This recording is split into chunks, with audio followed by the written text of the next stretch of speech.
ça nous a pas semblé fou à ouvrir la galerie. C'est vrai que rétrospectivement, on a vu juste la dose d'inconscience qu'il fallait pour pouvoir faire ça et c'était bien. Complémentaires, oui, tout à fait, nous le sommes. J'ai envie de dire que c'est surtout les autres qui le disent et je crois qu'ils ont certainement raison.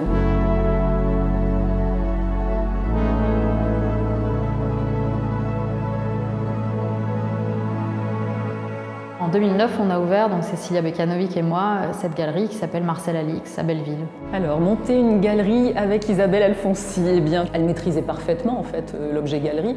Elle aurait pu le faire seule, mais je crois qu'elle a tout de suite compris qu'il valait mieux être deux, pour à la fois trouver du plaisir, mais aussi pour résister, parce que c'est quand même un métier très difficile. Donc, je pense qu'à deux, on réfléchit bien, on réfléchit à fond, on peut tenir aussi le cap. On a tout de suite eu cette ambition d'être une galerie qui était dans la réflexion sur l'art à un niveau qui n'était pas simplement de l'ordre de l'exposition des amis. Et c'est ce qui continue à être notre mode de travail aujourd'hui, c'est qu'on est une galerie réflexive en fait. On a toujours questionné le modèle de la galerie par opposition ou par peut-être complémentarité avec les modèles non-profit ou en tout cas les modèles institutionnels. Et on s'est toujours beaucoup posé la question de qu'est-ce que ça voulait dire de faire les foires, qu'est-ce que ça veut dire de représenter les artistes, qu'est-ce que ça veut dire de faire une exposition avec un ou une artiste.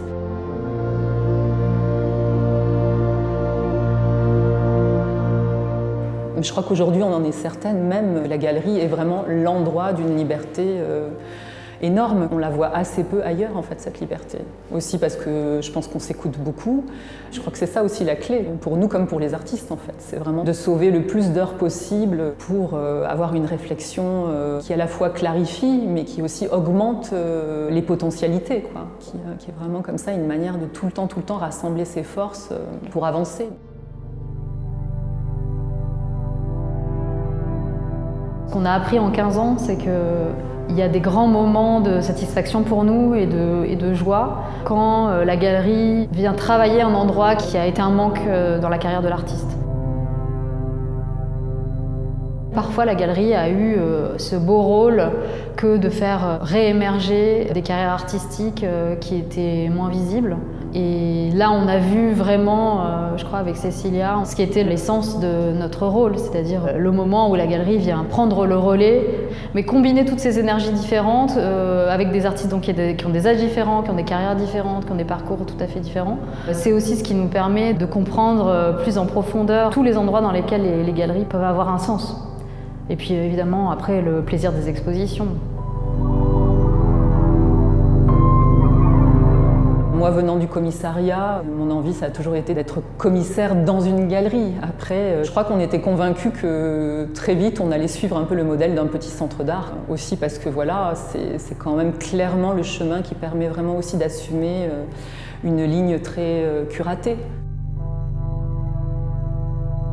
Notre façon de travailler, c'est vraiment d'essayer de respecter les rythmes de chacune. C'est-à-dire que si un ou une artiste ne peut pas répondre à une exposition qui était prévue initialement à une période donnée, on peut très clairement changer d'organisation. Et c'est ce qui est génial aussi avec une galerie, c'est que c'est un modèle très malléable aussi. Hein. Mais je pense que c'est ce qui fait aussi notre force, c'est que d'un coup on se dit très bien, quelque chose se ferme, ouvrons une autre porte. D'ailleurs, cette exposition qui est autour de vous aujourd'hui, c'est une exposition qui vient aussi d'un changement de programme. Voilà, et en fait, il n'y a rien à regretter.